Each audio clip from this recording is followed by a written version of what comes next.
বাংলা চলচ্চিত্রের বর্তমান সময়ের সবচেয়ে প্রতীক্ষমান সিনেমা তুফানের বেশ কিছু ইন্টারেস্টিং আপডেট দেওয়া হবে আজকের এই ভিডিওতে।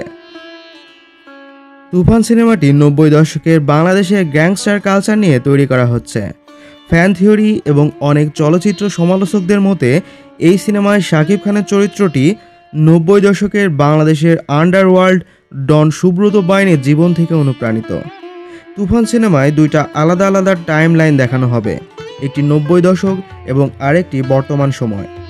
এই সিনেমায় শাকিব খানকে দুটো শেডে দেখা যেতে পারে, একটি লম্বা চুল এবং বড় দাড়ি যেটা তাকে গ্যাংস্টার হিসাবে দেখানো হবে, আর একটি ছোট চুল এবং খোসা দাড়ি। এই চরিত্রটি সম্ভবত পুলিশের হতে যাচ্ছে। এই সিনেমার স্যাড সংটির সঙ্গীত পরিচালক হিসেবে থাকছেন কিংবদন্তি সুরকার প্রিন্স মাহমুদ। মাসুমা রহমান নাবিলার চরিত্রটি সম্ভবত একজন সাংবাদিকের হতে যাচ্ছে। এছাড়া ধারণা করা যাচ্ছে তিনি বর্তমান টাইম লাইনে শাকিব খানের লাভ ইন্টারেস্ট হতে পারেন।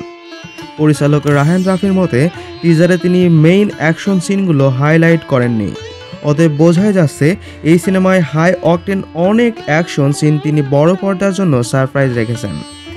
সম্ভবত প্রথম কোনো বাংলা সিনেমা হতে যাচ্ছে তুফান, যেখানে বাইক চেজ আর চেজিং সিকোয়েন্স থাকতেই পারে।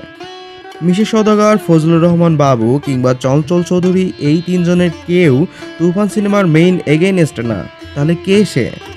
যেটা চমক হিসেবে বড় পর্দার জন্য রাখতে যাচ্ছেন পরিচালক রায়হান রাফি।